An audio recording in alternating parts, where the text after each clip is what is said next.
Приветствую вас, я Оксанита. Сегодня поговорим про язык любви, служение, помощь.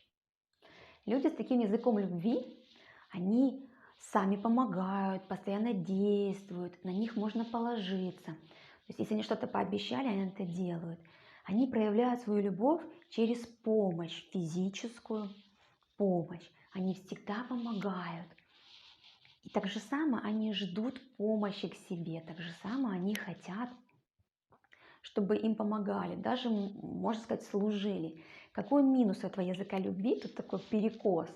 Такой идет, знаете, что мне все обязаны помогать. Меня обязаны все понимать без слов. Должны мне служить. У мужчины, да, такой перекос. Он считает, что жена должна убирать, готовить, такой быть домработницей, потом еще и деньги зарабатывать. И как бы она должна все что делать? Обязана просто. И если, например, мужчина приходит домой, дома не убрано, не приготовлено, значит, что его не любят. Значит, его не ждут. И начинается такая злость сразу, агрессия, идет претензии, да, и знаете, такая мгновенная вот такое вот недовольство. И сразу переключение. Вот. И поэтому очень важно объяснять, говорить, что если, да, например, я не убрала, это не значит, что я тебя не люблю. Конечно, с такими людьми, у кого язык любви, служения, важно договариваться. Ценно у них спрашивать, а что для тебя важно? И прям такой договор составлять.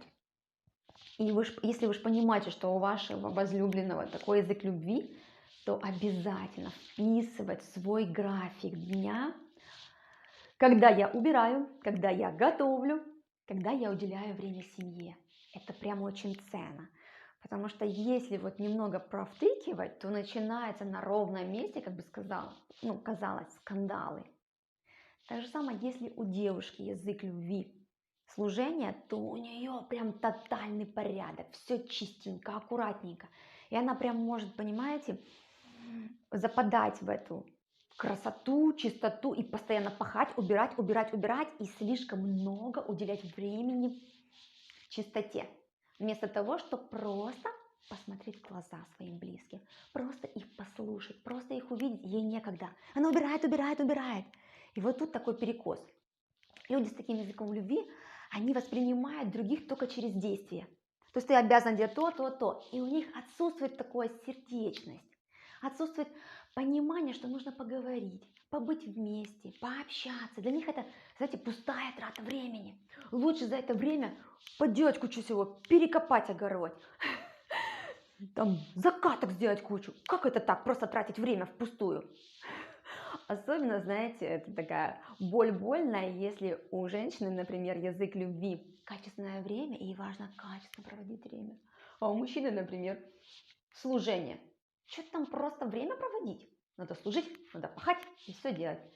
Поэтому выходите из этих трудоголических программ.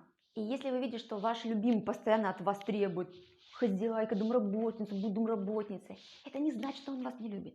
Это не значит, что он хочет, чтобы вы были домработницей. Это значит, что такой язык любви. И задача ваша своему милому, дорогому объяснить. Прости, я не смогу тебе дать то, чего ты хочешь. Например, я не смогу убирать с утра до вечера. Я не смогу то-то и то-то. Но могу вот это и вот это. И если это уже обговорено, тогда это встречается, принимается и идет во внимание. Благодарю вас за внимание. До скорых встреч в следующих видео.